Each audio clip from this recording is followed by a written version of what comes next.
Yeah, again, hello, welcome to this ECSA webinar, Become an Author for the Conference Declaration, Scoping Aims and Potential Impacts. So it's now 5 minutes past 12 and I think we should start. My name is Jan Knobloch, together with my colleague Claudia Favo-Cartas. We will manage this webinar today and moderate this webinar today. So the first point is please think about it that we will record this whole webinar, and so if everybody is not agreed with the record of his picture, then he can or she can turn off the camera during the presentation, and in the next part during the group discussions there will be no record, so everybody can then feel free to open and to turn on his camera. And yeah, my name is Jan Knobloch. I'm a researcher at the Museum für Naturkunde, and we like to say thank you for the European Citizen-Science Association, which will host this webinar.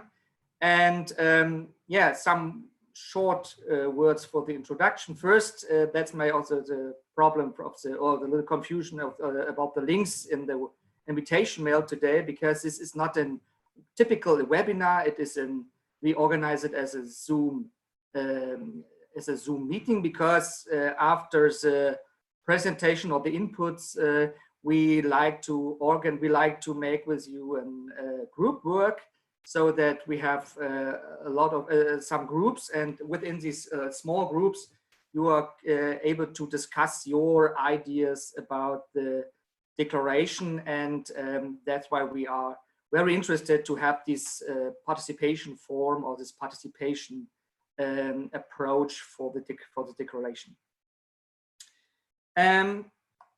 Yeah, what's the background? So we will in October we will organize a conference in Berlin, the conference Knowledge for Change, a Decade of Citizen Science in support of the SDGs, and the conference will present, evaluate, and discuss the exciting contributions that citizen science makes in framing and achieving sustainable development, specifically the UN Sustainable Development Goals. So the conference should bring together expertise from policymakers, institutional and citizen scientists, economists, NGOs, and civil society to implement mechanisms and processes for the transition towards a more sustainable future. So the aim of the conference is a declaration as a voluntary commitment by all partners to define the roles, competences, and the concrete potentials of citizen science to advance the SDGs. The declaration will be formulated in an open and participatory process which creates an exchange of mutual expectations and interests about the present and future contribution of citizen science. And our webinar or our Zoom meeting will start this process and this participatory process. And so thank you for everybody who is involved in this interesting and yeah, fruitful discussion and this interesting open process. Yeah, what we plan for today, in the next 1.5 hours, we have different points for common preparation of the goals of this declaration. First, we will have an input from Kathrine Overgaard and Thomas Kaarsted from the Southern University of Denmark. Then and both will give us an introduction and an interesting input for the relationship of SDGs and citizen science from their specific perspective. And the next input will come from Professor Alexander Gerber, who is an initiator of a declaration, a joint declaration in the last year, which is it's not a declaration in our field, but it's related with that field. And from his experiences from this, the preparation of the declaration, I hope, or we will hope, that we have some good ideas what we can do or how we can organize or how we could prepare the declaration. After these two inputs, we have a short question and answer round, no more than 5 minutes. Every input will have 10 minutes. And then we start a group work. So we will organize different groups, 5 or 6, in breakout sessions. So everybody is automatically integrated in one group. And then we invite you to discuss within these small groups your ideas, your experiences, your approaches, your wishes to this declaration. And we invite you to collect your ideas on a specific document. Every group will have could edit one document. And in the last part, after 30 minutes of this group work, in the last part, we will then have a time for presentation of the different results of your groups. So that after the group work or after the 30 minutes of group work, we will then come all together again here in this common room, and then we will have a final discussion about your ideas. So the aim of this first webinar or Zoom meeting is that we will collect your ideas, your wishes. So, and this is a part of a bottom-up process for this, for the planned declaration, which should be then finally discussed at the conference in October in Berlin. So the point is, one last point, that we, contrary to a normal webinar, we have not the opportunity to discuss, to have an informal question and answer part within this Zoom meeting, but you can always ask, or you can use the chat and then you can ask or you can give us your questions. So let's move forward for the input from Kathrine Overgaard and Thomas Kaarsted.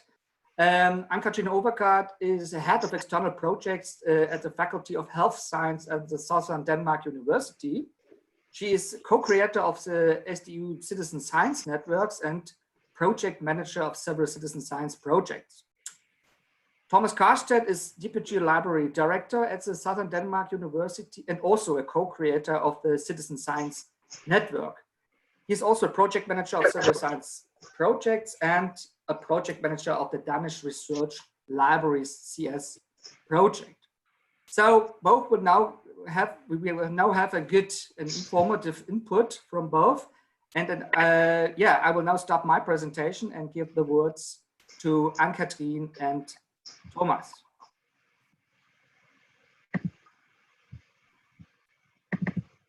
Thank you, Jørn, for the kind presentation and induction, and thank you very much for us to have the opportunity to be here. I will just start the slideshow from the beginning. So, upon receiving the invitation to get some input, we have some thoughts from the SDU University, because we do have a fairly strategic sense of the SDGs. So our thoughts, this brief presentation will address the work with SDGs at our university, how we organize citizen science and engage in networks with partners, a few cases, and at SDU we do not have great experience on working with declarations, so we have some thoughts that we would like to share with you. Jørn did the very kind presentation of us both. I can see that there are several friends that we know out in the audience out there today. So from this point on, Kathrine will do the first part of our presentation, and I will do the last part of our declaration. Kathrine, over to you, please. Thank you. We would like to tell you very briefly about citizen science and the SDGs at our university. Next, please. Last year, our university committed on the SDGs, and it actually made a lot of sense to our employees and students. I'm from the Faculty of Health Sciences, and all our research project relates to the SDGs in one way or the other.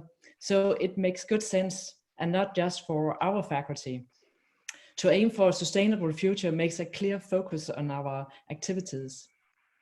At the moment, we run 3 SDG challenges at SDU, and one in active living will be run as a citizen science project because it's about changing behavior.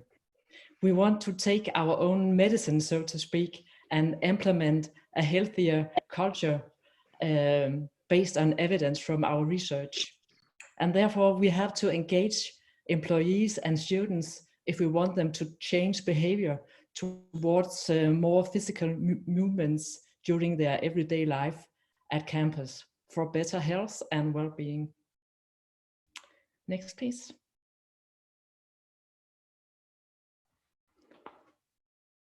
In Denmark, citizen science is often used for data collection and mapping of wildlife, but at SDU we see citizen science as more than that.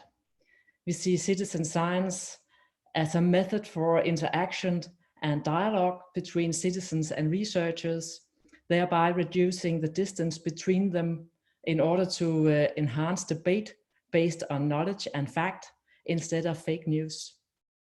And we do believe in the power of many. So our Citizen Science Network is a partnership between the 5 faculties at SDU, the local university hospital, and our university library. Next. Yeah, this figure illustrates our Citizen Science Network with the library and the faculty in the middle as a dynamic partnership with the different partners depending on the concrete citizen science project. Next. And what do we do? The Citizen Science Network, well, we run a broad range of citizen science projects together with the different researchers and partners. And this slide shows some of our projects. We do have a classical citizen science project in biology, but we also covers areas as active living, prioritizing health science research, circular economy and dementia and so forth. Common to our citizen science project is a dialogue between citizens and researchers. And another essential element is collaboration with a media partner, which give all our citizen science project a high reach. So far up to 500,000 citizens in one project. Yeah, Thomas, will you continue? I think some important outtakes from the work that we do. We have over the last 3 and 4 years been fairly successful in doing partnerships with both decision makers and policy makers, with civil society, with private enterprises, of course with researchers as a very crucial part, and also with library clubs and associations. But I think moving forward, when looking from the perspective of SDU, citizen science probably at an institution like ours would need a stronger, more solid foundation. And the idea has come up in recent years with a single point of contact within research institutions, building on the bespoke model by Tiberius Ignat and Paul Erich with the inspiration from others. So a more strategic approach to partnerships is definitely a thing moving forward, and that could go into the work of a possible declaration. Also, a major strand in the work that we feel is very important moving forward is a clear commitment. And I think it's absolutely no doubt that our institution, the University of Southern Denmark, would both work with the wording of a declaration, but also sign it at the end. But there is this very important focus on trying to support the roadmap and statistics and goals of citizen science. And most of you probably are aware of this important article in Nature Sustainability from last year. And we think that the citizen science community, but also our university in specific, would need to support and aid and work with national statistics bureaus and other partners in order to try to support this agenda. So at the end, we have some thoughts that we would very much like to discuss with you if there's time right now after our presentation, or afterwards take into the breakout groups. I think from SDU, we have 7 possible links or thoughts to a possible referendum. First of all, from looking at it from an institutional point of view, we think from SDU, as we are committed already on a strategic, practical level to the SDGs, and we support them in various citizen science projects, there could in the referendum be a possibility for institutional commitment. We think it's important that research organizations across Europe, and of course potentially larger than Europe, will commit to the SDGs and citizen science. This links to, in our perspective again, a policy component. And there could be 2 links to that as we see it. One, we think it's time that our own university would update the open science policy that we have. We are very happy that the SDU actually do have an open science policy, but it's very restricted on data, fair data, and research data management and open access. And while that being important in itself, we think it's time that our university and perhaps research institution in general open up to a more perhaps modern or forward-looking open science policy. So that is one component, and the other component is a dialogue in general with the citizen science community at large and policymakers on where do citizen science and policymakers, how do we partner up to support the SDGs. Also, I think, at least from our perspective, we could use tools, commitment, and backing from the larger citizen science community in order to have a stronger dialogue with our own researchers in how we could support the SDGs on the concrete level in SDG projects. And of course, that also goes into the roadmap that we mentioned with the article from the Nature Sustainability. We have other suggestions. We think there could be in the declaration a focus on science literacy.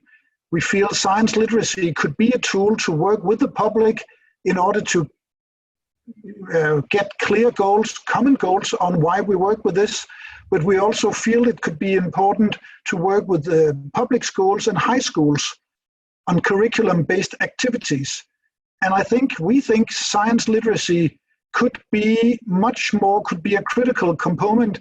So it's not only the grades and the benchmarking of students, but also a sense of learning and knowledge and common goals. At SDU, we have a talent program, so we think some sort of sense with working with talented students or master students or PhD students and integrating citizen science and the SDGs in curriculums around universities. We think, again, the citizen science and the SDGs and the indicators which mentioned and the roadmap is quite critical, but also perhaps as the big why for a declaration could be new partnerships between academia, civil society, and policymakers. So these are the thoughts building on the work from SDU that we do. We have backing from our university to engage in a dialogue with the greater citizen science community, and we are very much looking forward to this process. And of course, we all have places we come from, literature-wise and other, so just a few references at the end to some of the points that we suggested. So I think that is our 10 minutes right now. And if Jörn feels that there is time for questions, we would very much like to engage in the beginning of the dialogue. Thank you very much for having the opportunity to present our thoughts. Thank you very much. And Kathrine. And just a moment.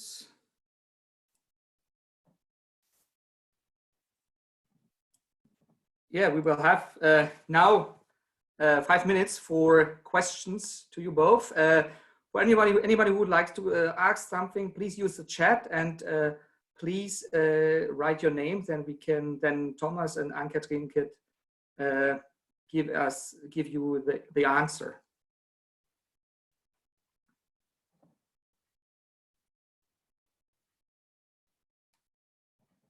Are there any questions to both?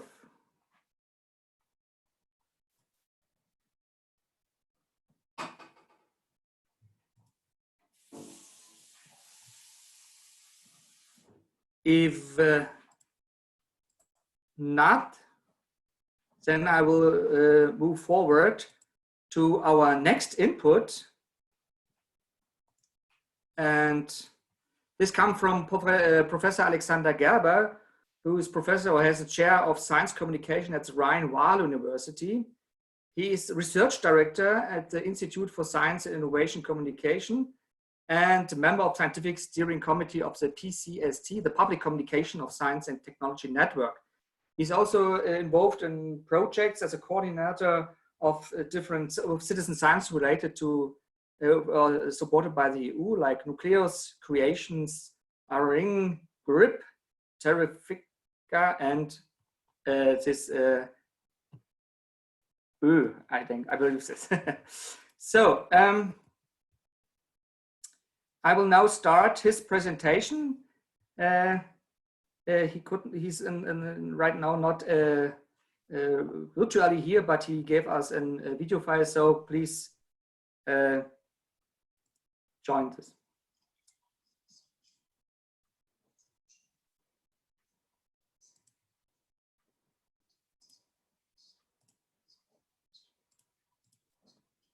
Obviously, after the session, please feel free to leave those with the hosts or send them to me directly. There's an email address down in the bottom right corner. I first would like to congratulate you to this great initiative and the plan for this excellent event in October.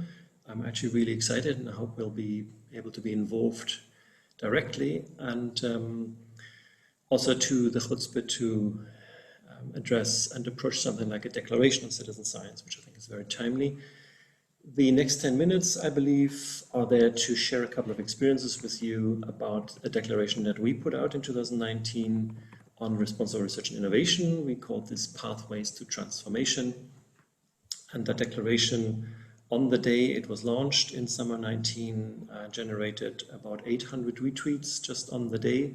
So it created quite a social buzz, and that is just on the social media. We have in the meantime, as you can see here at the bottom, published also commentary in the leading journal of responsible innovation, and there is still obviously the declaration online under the URL at the top. As soon as you have the slides on PDF, you should be able to click on those links, which obviously doesn't work now in the video. I've summarized our thinking in 5 lessons learned, and I'd like to share those with you, usually at the top as the lesson learned, and then at the bottom something like a tip or recommendation, if I may dare to say that. Let's start with the first one. We really think that it was an added value of bringing in, of liaising with, for example, the science and technology body, the committee of the European Parliament, STOA, and the DG RTD itself, the policy unit in the European Commission, but also stakeholder organizations such as the European University Association and Science Europe, the latter representing obviously the main national research funding organizations, RFOs, which I believe was also one of the keys. We liaised with those organizations very early on, trying to understand what their objectives were, what their expectations are, what their resistances could possibly be, and also setting up. I still see us sitting in deep winter in very cold Oslo with our Norwegian colleagues and friends to develop a communication and branding strategy about not just putting out a document online, but combining that with political communication. So a policy brief went out. We obviously reserved an internet domain, created a logo to give it a look and feel, even conducted an influencer analysis for social media. The tip here would be, if it's citizen science, I would try to really apply the rationale of citizen science, so the rationale of co-creation, to the development process of the content itself, to make that as inclusive as possible, to reach beyond the bubble to and out to the stakeholders in question. Which could those be? Well, there are, as usual, the usual suspects, but I also think that this is very much a topic, or should at least be considered a topic by academies of science and learned societies such as chemistry or the Berlin Brandenburg Academy of Science. It should be about research funding organizations, whatever they might be, and their research councils, or Projektträger, as we would say in German, but also the research performing organizations and RTOs, which often have very distinctly different perspectives on citizen science. Let's say an organization very much applied and contract research oriented, such as a Fraunhofer Society, from my experience, different attitudes to something like citizen science than Max Planck or the CNRS or other organizations abroad. So trying to understand and understand those different attitudes and perspectives, I think, is very important for making that process inclusive and transparent and open. And basically doing that and including these people upstream that content production and co-creation process. The second lesson learned would be that the choice of who sends the declaration very much determines the perceived relevance of the message we're sending. Might be stating the obvious, but in our case, you see it on the left-hand side, we didn't just say it's one project doing that or one association organization doing it, but we joined forces between 13 different RI projects. I think that's something that has never happened before, which was already, regardless of what the content was already enough to generate a critical mass of attention, if you want. What we tried and succeeded to avoid was to have a cacophony between trying to find the smallest common denominator for such a declaration among 200 institutions involved in these 13 projects in the consortia. So we had 2 project core teams in the lead to draft this. That was RI Practice, the project coordinated by my friends in Norway, and Nucleus, which I had the privilege to coordinate in those 4 years. And we together drafted, let's say, 85% of the document, and then circulated it, and then it was rather straightforward within just a couple of days to agree on a final text, which then was co-signed by all our colleagues in those projects.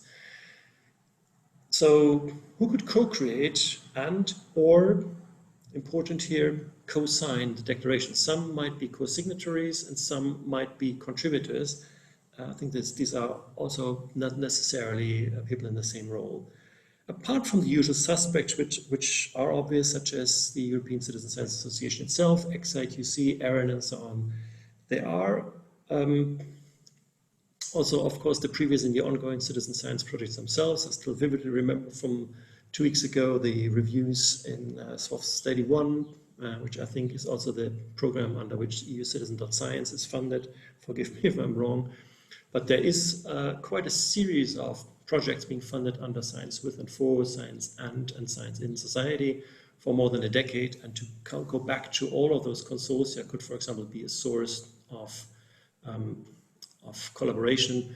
You could argue it's still within the bubble, so the appeal here would be trying to investigate which other stakeholder organizations or stakeholders in general could be included as early as possible in that process. Since your conference is also addressing the Sustainable Development Goals, allies in the SDG context could be considered, such as a project in which we are at the moment revising a reporting framework for the United Nations exactly for that. RSSR stands for Recommendation for Science and Scientific Researchers. It's a reporting framework which has already been agreed to by 195 nations, I think. That's the number of signatories at the moment. They're reporting back to the United Nations how their systems of science and innovation perform, basically. And that's an EU-funded project which at the moment is doing that. We're going to pre-test that in 2 countries, Lithuania and Ireland, over the summer, and there will be reliable beta-tested indicator framework, very much also in this SDG context for RI, including citizen science, going way beyond what, for example, Mori did, which may not have been particularly difficult. The third lesson learned is about linking the declaration to a petition. That's what we try to do via the Avas platform. There are all kinds of platforms, obviously. To be very honest with you, this didn't really take off at all. I was naive enough to believe that we could generate thousands of signatories out there, citizens, politicians, municipalities, people who could identify with our mission and with the message, overestimating probably the marketing capacity of to EU-funded projects. So in the end, we only got a few dozen of signatories, and I do not want to devalue their signature at all. It's just that my recommendation would be to control for your own enthusiasm and remain realistic as to what is feasible under such a campaign. The fourth lesson learned would be to make our message both critical and relevant enough for policymakers to take it serious, and stakeholders, so they should be triggered, they should be spurred to see this is relevant enough for me to engage with it. That's what we try to find out, of course, at the beginning. So how far could we go, but at the same time be constructive enough not to put them off, not to offend them. We still wanted them to come to the event. We wanted them to provide us with testimonials and so on. So it's a tricky balance between those two, which may need to be found. The second point here would be the timing. It shouldn't be coincidental that this declaration comes out on that particular day, but we quite deliberately try to position the conference not in February and not in August, but exactly at the time when the European bubble, the EU bubble, started drafting the work program and started setting up the mission boards, which was a hot topic at the time. That was still way before the RNI days in Brussels, where our declaration then was already basically on the tables to discuss. So my recommendation would be here to anticipate the impact that your declaration, the possible framings of the declaration could have on certain stakeholders, in order to take that into account and to incorporate those possibly beforehand and early on. We did, and you will certainly also do, a lot of work online, regardless of Corona or not. So we had the landing page and a PDF, and we produced a video, and we had testimonials and so on. But that was fully integrated into an offline event, a 2-day event with more than 200 participants in Brussels, in that lovely, wonderful, picturesque old theater connected to the conference hotel Plaza. No intention for commercial break here, but just it was a wonderful setting as well to make it special, if you want. So we could engage with the stakeholders and with all those participants then and there on the ground already about the declaration published. And we had a group picture, which I could have actually used here for that, with probably 80, 90, 100 people on stage, those who hadn't left for the coffee break, I believe, being photographed with the big declaration in the background. So it's the integration between offline and online event. And in addition, to consider a long-term strategy. We had already plans for this to continue in terms of advocacy, science advocacy for mainstreaming responsible research and innovation across the next framework program, where we had quite serious doubts, as you will see when you look at the declaration, in case you're interested about that being methodologically well done. So part of the long-term strategy was what is in the meantime online. It's RA in Horizon Europe. It's its own website where we have been able to generate a bit of additional funding to run advocacy events, and we have a webinar series where we just launched a webinar on the blue bioeconomy and RI in that field. I think we're going to do AI next, artificial intelligence, and along these lines. So my tip would be here, since we're like 1 year later, we're basically on a different planet. Everything, the clocks tick differently. We obviously need to take risk and crisis mitigation plans into account. What do we do if a COVID-induced cancellation were to take place? How can that be facilitated online? I think this is a strong additional challenge, particularly since everyone at the moment hosts webinars and there's a cacophony out there for those. But what could be satellite events? Could you team up with ESOF, which I think is still planned for the autumn? What about the World Conference for Science Communication, PCST, at the beginning of the year, or the Social Marketing World Conference, which is also, I think, in half a year's time. These are, or INCSA is, I think, now planning to actually hold its event again in person at the beginning of the year. So with a few months delay, then at that point, probably not anymore under the German EU presidency, but to have satellite events and other events, to spread it out and to keep, so to speak, to keep the soup boiling for a bit longer. So I think that was already it. I hope I was reasonably more or less within the 10-minute frame. Thank you so much for listening. As I said in the beginning, I'd be honored if you leave me a few questions. I'll try to respond to those as soon as I can. Email down there. Feel free to connect maybe via LinkedIn or ResearchGate or whatever you feel like, Twitter even. And thanks so much for having me, for inviting me. I hope my contributions were somewhat valuable, and I wish you a great webinar and a fantastic conference to which I hope to be able to contribute and participate in October. Thanks so much.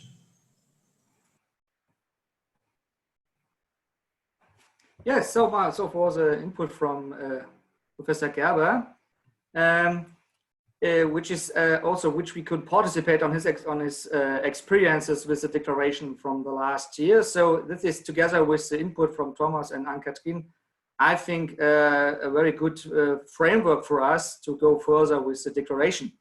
Before we now come to the group work, we have a short opportunity to have some questions again. So I read there are questions from to Thomas and Anne-Kathrine from Silke Voigt-Heuke, and Silke asked Thomas and Anne-Kathrine, in your opinion, what are the most important points that should be addressed in the declaration? So maybe you could give us a short answer, Thomas or Anne-Kathrine. As Anne-Kathrine seems muted, I will try to answer. I did put something in the chat because I did not know if we had time. Very briefly, I think there are many things that we could discuss here. And of course, we need to be clear on a few things. And I think one of the questions in the chat is, why should we have a declaration? And I think that could be open for debate as well. But I think, in my opinion, citizen science and supporting the SDGs is not a thing that just happens. It needs some sort of commitment on an institutional, strategic, and societal level. And I think everything that could support that would be of benefit, not only for society at large, but also, to be honest, in the work that we do every single day in order to get researchers and our management to commit. So I think there is, in a societal level, a common understanding with policymakers, whatever that may be, but also at institutions, institutions that consider joining the declaration would have an open science policy that includes the SDGs, so there is some sort of alignment within the institutions.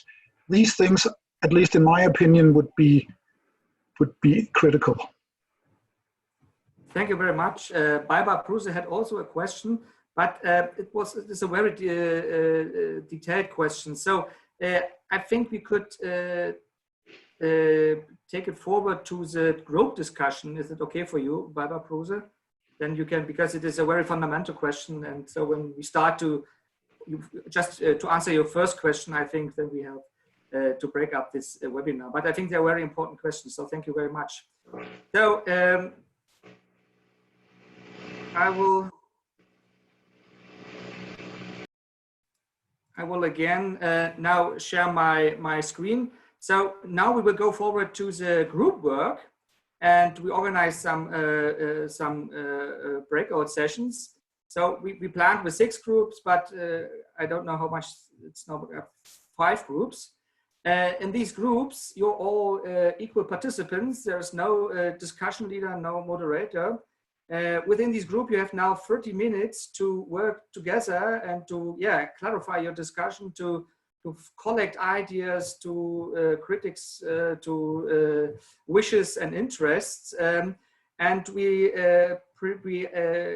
will give you a link, a shared link for a Google Docs document for every group, one document. So you can, anyone in this group can edit this file. And so please feel free to write down your ideas and your points of discussion.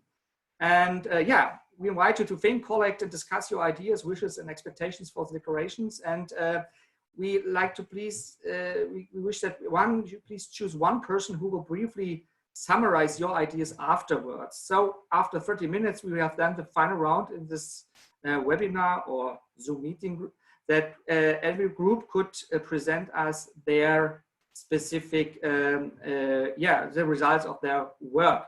So we will now start the group work, we automatically generated the groups, and you will now be invited to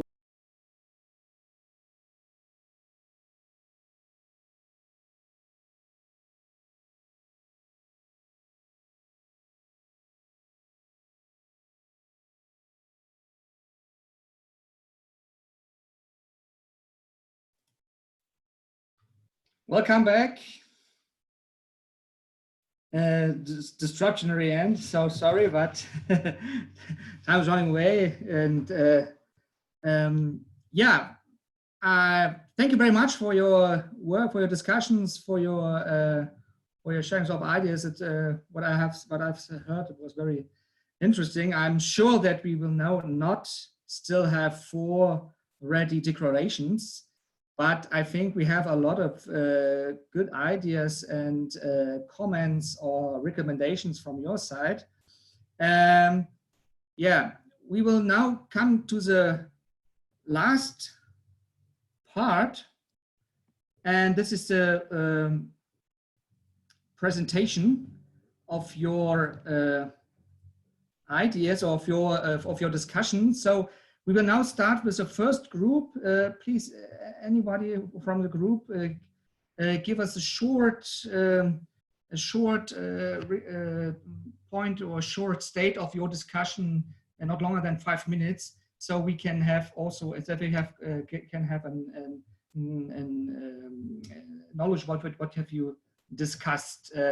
So yes, please, who will present for the first group?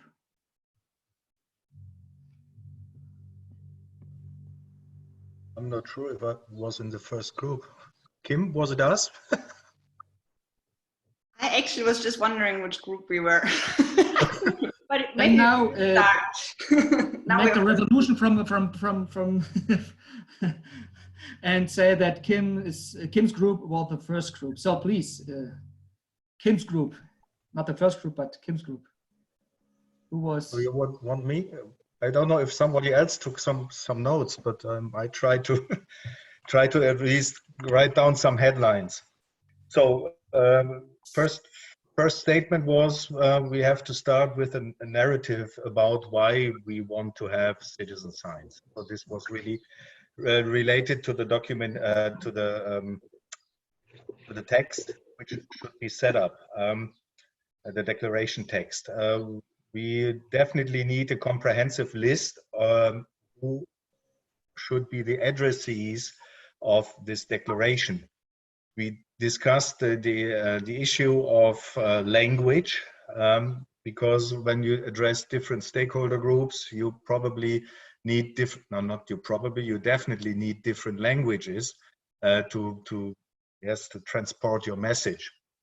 But then we had a bit of discussion about the length of the declaration. On the one side, we said the declaration should be quite hands-on, very concrete, so that practitioners could dive into the declaration and have some recommendation taken from that. But if you want to address the policy level on a broader level, it should be very short as a backup document for policy. So no solution on that right now.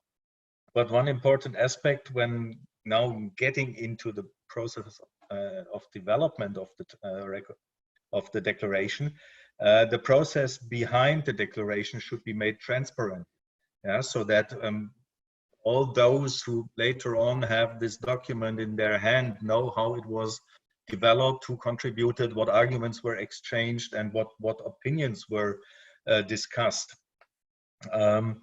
We were a bit talking about what should be in the declaration, starting from addressing researchers directly, but also with the argument not to alienate researchers who do not want to engage because we ended up that all levels of citizen science are important. So from the agenda setting process up to the monitoring and reality check aspect, not only the data collection, because it's fun to contribute to research, but probably yeah, it's not necessary always to be involved in the full process. But citizens-generated data can be used to get research closer to them. On the other side, also, it can be citizen science should be used or can be used to widen the perception of the value of knowledge generated by citizens. So we're talking a lot about citizen science, and ended up with in the last minutes, how can we integrate now the Sustainable Development Goals into this declaration and into the citizen science work. So the thing was to make the Sustainable Development Goals elements to reflect on a broader level how one's own research fits into the bigger picture. And also, on the other hand, how can we use citizen science to make citizens see the bigger picture of Sustainable Development Goals? Yeah, some final words. Citizen science needs a different attitude with a different methodology to move on. Yeah, so these were the notes I took. I don't know if I missed something of our discussion. And yes, thank you. Thank you very much. The length of the declaration, that's the very important point. It was also the first thing we discussed internally, because we have also a maximum approach and a minimum approach, and we have to find the best solution between these. So thank you very much for your very fruitful comments and interesting recommendations. So we will starting through the next group. Claudia recommend this is group 2 from Thomas and Tim.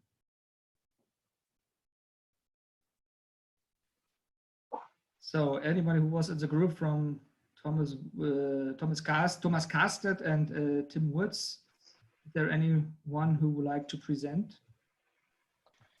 Hello, yeah, I can. It's Tim. Sorry, I was just typing up the notes. We were a bit slack in our note taking during the actual discussion, I'm afraid. We failed slightly in our mission in that we didn't answer the questions we were given. But what we did discuss was some of the questions from the main session preceding it. And particularly we talked about who the declaration is for, you know, a little bit of a higher level statement on, you know, why are we doing this? And one major audience, which I think, and please do correct me if I'm wrong, one of the major kind of purposes of this conference in October is to advocate for citizen science to the policy level, which is tied in with the Germany taking over the EU presidency. So it's, you know, there's a policy focus to this conference, and so the conference statement should be in some ways a kind of unified statement from the citizen science community about this is what citizen science can do to achieve progress towards the SDGs. You know, quite kind of focused and quite kind of I think the phrase we used was putting our flag in the ground, you know, don't forget us, don't overlook us, and this is why, you know, these are the benefits. But Lucas also made the point that it shouldn't just be for a policy audience, and so we started discussing some other potential audiences for this statement, and one of them would be the media. Media that are looking to cover events often kind of quite like a unified statement from a conference, which makes it a bit easier to keep their articles to length, but it's also an opportunity for us. You know, if we can get a very clear statement, then it's something to put in a press release, something to share with the media. I'm sure all this has been thought about, but we were just kind of trying to respond to the questions coming on out of the main discussion. And so, yeah, we didn't actually get a lot further than that. Lucas also made some points, but I was typing up notes. So if anyone else from the group does want to chip in, some of the other things we were making, them please do.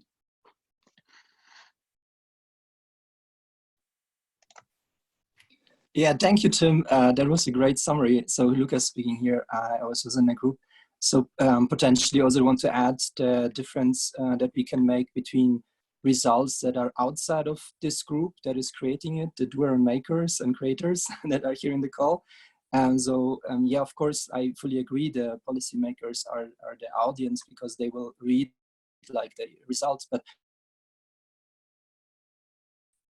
co-creation is like to have this trust and relationship that is created in between this group, to know each other better, to know who does what and how to better interconnect. So, and then new questions come up, like what are really the touching points, what are the standards that we agree on, and what further activities are necessary. So citizen science, for example, our project is on global scale, and SDGs are not only on global scale, but they are in so many different categories, and the complexity kicks in when you interconnect the categories, when you have like this overlap of silos and this complexity on another level.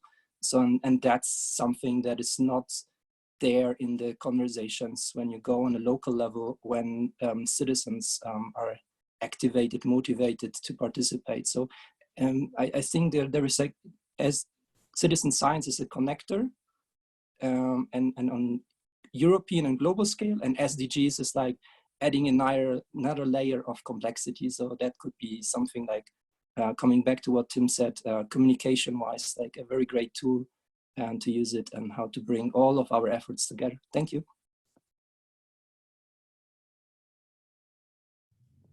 Thank you very much. I like your phrase from the connector and the network. So thank you very much. Then we go to the next group. It's group 3 from Kathrine. Overgaard, from your group, and statement of your discussion. Yes, this is Baiba. I will make a short summary of what we discussed, and then the rest of the group will jump in and help me. In respect to the answers, we also did not, I would not say we failed, but it's similar. We did not approach the questions in the sense that we also had similar questions as working group 1 and 2, saying who are the stakeholders, for whom it is, and why are we actually doing it, and why is citizen science a focus rather than public engagement in general? That was one question which also came up, and why it's only focused on sort of measuring sustainable goals. That was one question which we had. So then we had the question between what is the difference between implementation and measuring, and how citizen science can rather help to implement sustainable development goals than measure them. But then again, we also had the issue about the local level, because the local level might also know if we reach anything, if we did not reach. However, we also recognize that and we stress the criticism which is also needed for the declaration itself, and the citizen sciences.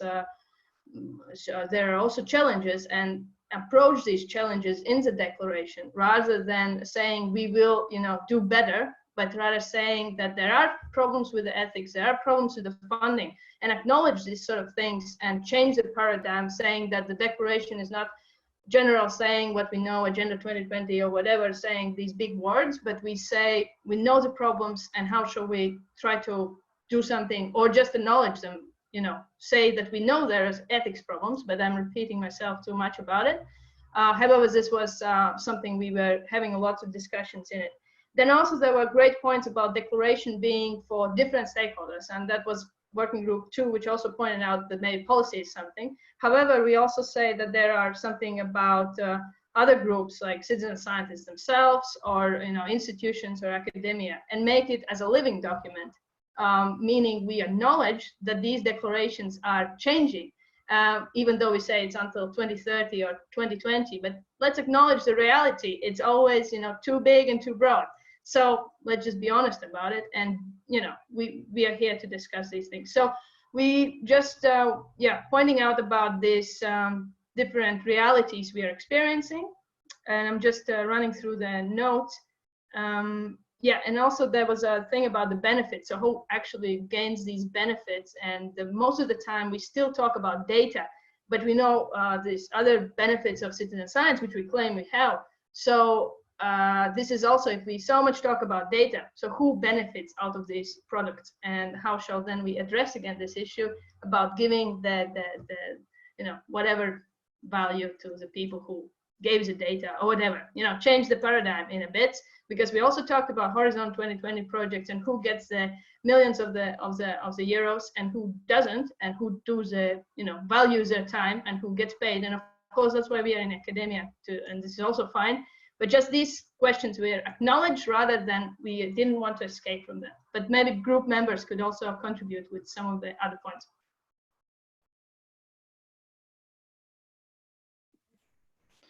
I think that we need to be clear what the declaration should do for us. What is the purpose of the declaration?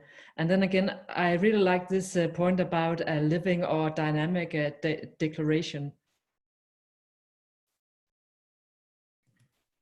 Yeah, we also does have this kind of discussion, and we the eyes also is expectations that the declaration should not be a dead letter, but also a fruitful living document. We also discuss this with the European Commission, and the idea is clear. So what we will have a living document, but how we could organize this in reality, this is of course an open process, and I have to say that I have no really good answer yet, but maybe in the future. So we go to the last group and the presentation of your ideas, group number 4.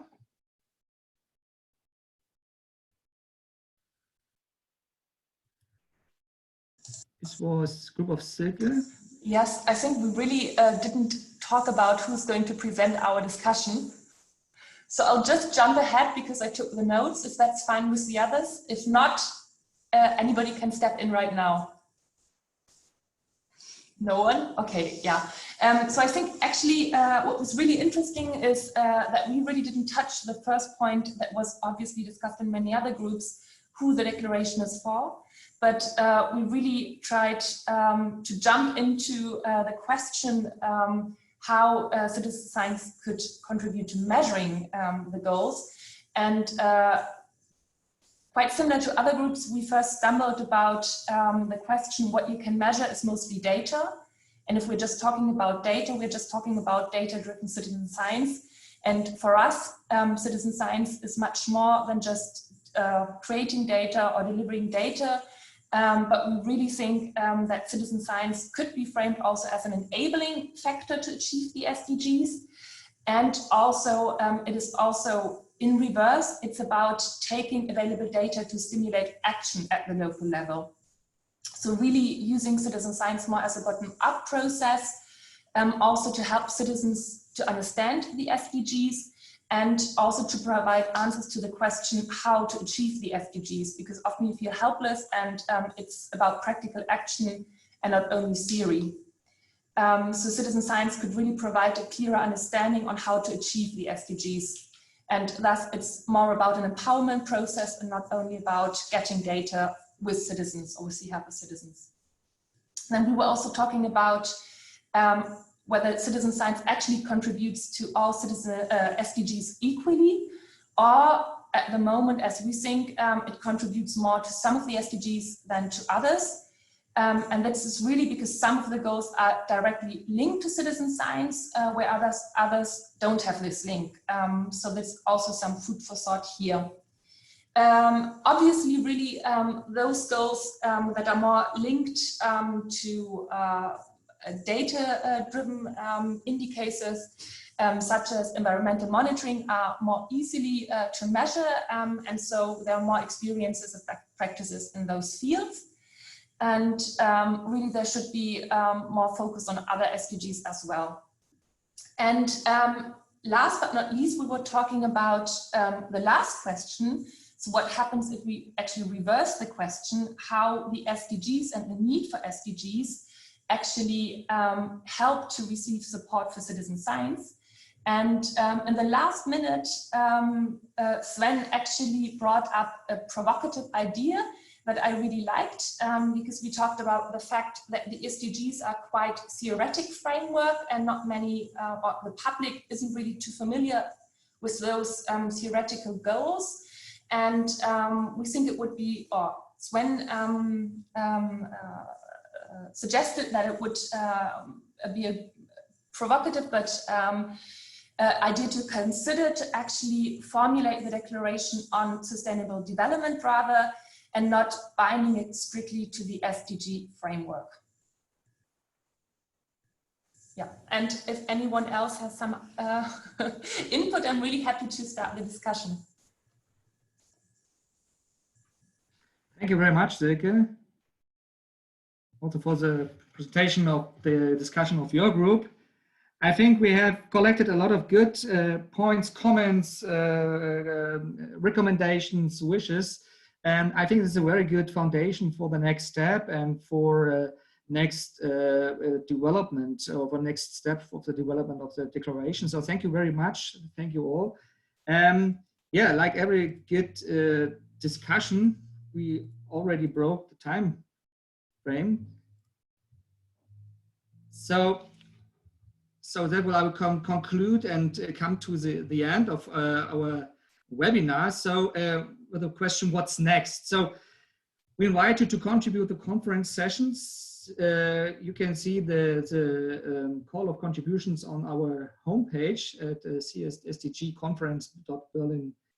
And there you can also participate, and you can see the next steps of participation for this declaration, because we plan to summarize your discussions from today, and then we will frame it, and we will make it transparent, so you can read the results of the webinar from our webinar on our homepage.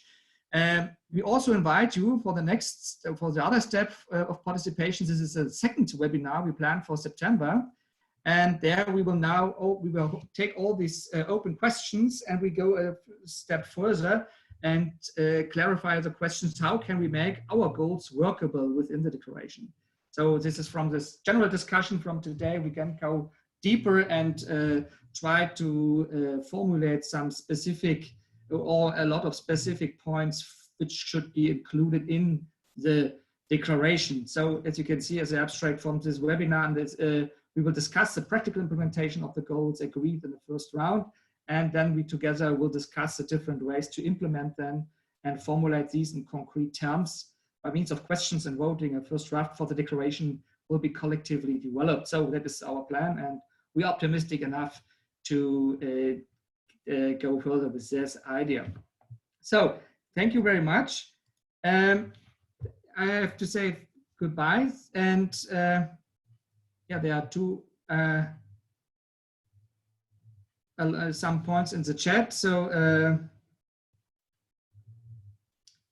yeah, there was a question of how we could work, or we could manage the cooperation. Yeah, I think the first step is that we summarize the discussion of today and make them transparent on the homepage. And then we could think maybe have some, continuing standing group of this discussion before September. This is also possible. If you have some brilliant ideas, please write us. You can find our emails or my email on the homepage from the conference. And yeah, I think again, thank you very much for your participation, for your discussion. I wish you a good day, yeah, I hope that we will all stay in contact, and we could further work together for this declaration. So thank you very much. The webinar or Zoom meeting will now close, and yeah, I hope we see you soon, and yeah, have a good day, and thank you for your participation and for your help.